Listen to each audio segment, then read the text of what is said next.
Queridos amigos, então vamos falar sobre Capitão América A Verdade. Essa que é uma edição em capa dura, com 168 páginas e que a Panini publicou no mês de julho aqui.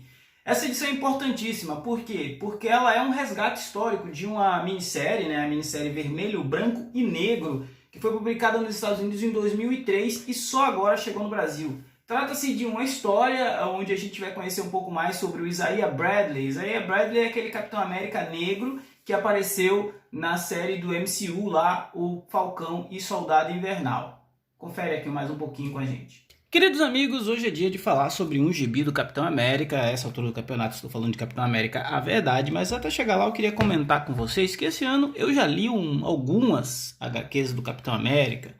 Eu li essa edição fininha aqui do Capitão América especial de 80 anos. Achei uma edição ok, vale a pena.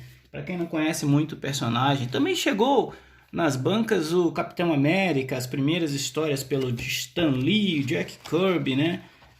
Na coleção clássica Marvel. Essa história ela apresenta muito do que a gente viu lá no MCU, a transformação do Steve Rogers no Sentinela da Liberdade, as primeiras aventuras dele com o parceiro dele, o Buck. E aí as primeiras histórias dele na Segunda Guerra Mundial. Então são histórias que também reapresentam para novos públicos e para velhos colecionadores as primeiras e essenciais histórias deste personagem. Recentemente também a Panini publicou aqui no Brasil Marvel's Retratos, que é uma série de edições especiais que ela reuniu aqui neste encadernado, que traz inclusive uma história também sobre o Capitão América, que é muito interessante e mostra um retrato diferente da América e de como os super-heróis impactam na vida das pessoas, né? Todos esses têm um review aqui no canal. Essa do Capitão América, inclusive, ela remete a uma história clássica do personagem, que é aquela história da bomba enlouquecedora. Dito isto, eu quero dizer que apesar de todas serem edições muito boas, nenhuma chega aos pés de Capitão América A Verdade, e eu já digo por quê. Então, falando sobre a história em si, né, trata-se de um gibi escrito pelo Robert Morales, com o roteiro com arte do Kyle Buck. Muita gente questionou que para o peso e para a proposta de uma história, a arte ela não condizia, era uma arte muito animadinha para uma história muito pesada. E realmente, a história é pesada, ela mostra um esquadrão de soldados negros que na Segunda Guerra Mundial foram usados como cobaias do exército americano para a produção do soro do super soldado. Então, antes de testarem o soro do super soldado no Steve Rogers, esses caras serviram de cobaia para ver os efeitos colaterais que aquela porção teria. E um desses caras é justamente o Isaiah Bradley, que a gente conhece um pouquinho antes, o Isaiah, porque ele tem todo um contexto de ter a família, de ter alguns problemas, de ser um militante da causa racial nos Estados Unidos, e aí ele acaba indo parar no exército para cumprir uma espécie de punição por ele ter participado de um manifesto. No exército ele conhece outros soldados negros que estão na mesma situação que ele. Os caras não queriam muito estar servindo o exército naquela guerra, mas era uma opção para evitar outros tipos de problema e para ter algum tipo de remuneração também. Enfim, no exército eles também não eram tão bem aceitos e sofriam muito com a questão do preconceito e com o racismo por parte de outros soldados brancos.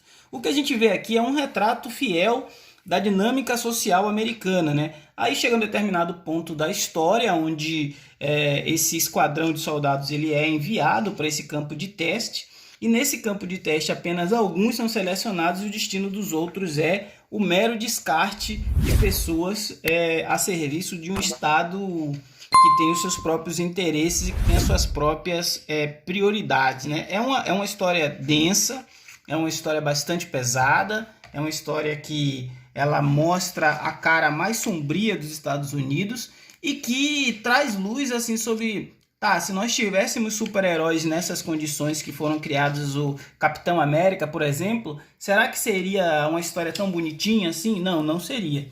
A gente percebe que, por exemplo, o Kyle Buck em alguns momentos mostra que os soldados que passaram por esse processo, alguns ficaram deformados, outros sofreram mortes terríveis, e aqueles que sobreviveram foram aproveitados em missões que eram consideradas verdadeiras missões suicidas, né? E aí a gente vai vendo a construção do mito em torno do primeiro Capitão América, do Isaiah Bradley, que é o Capitão América Negro, como ele acabou indo realmente atuar no cenário, no palco da guerra, como ele foi eventualmente capturado pelos nazistas e o que aconteceu para ele ter sumido da cronologia oficial e nunca ter, de certa forma, assim, sido reconhecido como Capitão América, né? É uma história muito interessante, é uma história que traz realmente novos elementos para a gente conhecer e explorar um pouco mais dos bastidores da criação e do surgimento de um dos grandes heróis da Marvel, que é o Capitão América, mas é sobretudo uma história sobre o lado sombrio da humanidade, sobre o lado obscuro daquilo que os seres humanos são capazes de fazer. Para mim, uma das principais leituras do ano, um dos gibis mais impactantes que eu li esse ano, e recomendo demais. Como eu sempre digo por aqui, falar de gibi é sempre bom, e falar de um gibi bom é melhor ainda. Então fiquem aí com esse review de Capitão América, A Verdade. Um abraço, meus amigos.